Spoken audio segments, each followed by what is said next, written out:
வணக்கம். எந்த காலத்திற்கும் பொருத்தமான கதையை பத்தி இப்ப நம்ம பார்க்கலாம். சாது ஒருவர் மலைப்பகுதியில் குதிரை மீது வந்து கொண்டிருந்தார். அவர் வரும் வழியில் பாதையின் ஓரமாக ஒருவன் மயங்கி கிடந்தான். அவனை கண்ட சாது குதிரை மேலிருந்து கீழே இறங்கினார். அவனை அசைத்து பார்த்தார். அவன் அசையாமல் கிடக்கவே தனது குதிரையின் பக்கவாட்டில் தொங்கிய குடுவையில் இருந்த நீரை எடுத்து அவன் முகத்தில் தெளித்து வாயிலும் புகுட்டினார்.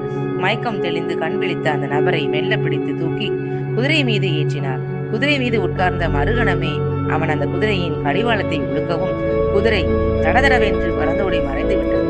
திகைத்து போனார் சாது. அப்போதுதான் அவன் ஒரு திருடன் என்பதும் இதுவரை அவன் நடித்துள்ளான் என்பதும் தெரிய வந்தது. குதிரை இல்லாததால் இரவு முழுவதும் மெல்ல நடந்து வீட்டை அடைந்தவர் சில தினங்கள் கழித்து சந்தைக்கு குதிரை வாங்க போனார். அங்கே குதிரைகள் விற்கும் இடத்தில் அந்த திருடன் இவரது குதிரையுடன் நின்று கொண்டிருந்தான். சாது மெல்ல சென்று அவனது தோளை தொட்டார். திரும்பி பார்த்த திருடன் பேய் அறந்தது போல் நின்றான். சாது மெல்ல சிரித்தார். சொல்லாதே என்றார்.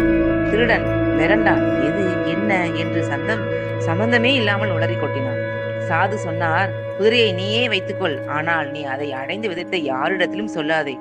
மக்களுக்கு இப்படி ஒரு சம்பவம் நடந்தது தெரிய வந்தால் எதிர்காலத்தில் உண்மையிலே யாராவது சாலையில் மயங்கி கிடந்தால் கூட உதவ முன்வர மாட்டார்கள். நான் இந்த குதிரையை இழந்ததால் எனக்கு ஏற்படும் இழப்பை பற்றி நான் கவலைப்படவில்லை. காரணம், சில தினங்களுக்கு உழைத்து சம்பாதித்து வேறு ஒரு குதிரையை நான் வாங்கிவிட முடியும். தீயவன் நீ ஒருவன் தவறு செய்ய நல்லவர்கள் பலருக்கு காலாகாலத்துக்கும் உதவி கிடைக்காமல் உயிர் போகக்கூடும். புரிகிறதா? திருடனின் கண்களில் இருந்து கண்ணீர் வழிந்தது. குறுகிய லாபங்களுக்காக நல்ல கோட்பாடுகளை சிதைத்துவிடக்கூடாது. நல்லவர்களையும் நல்ல நட்பையும் இழந்துவிடக்கூடாது. நன்றி, வணக்கம்.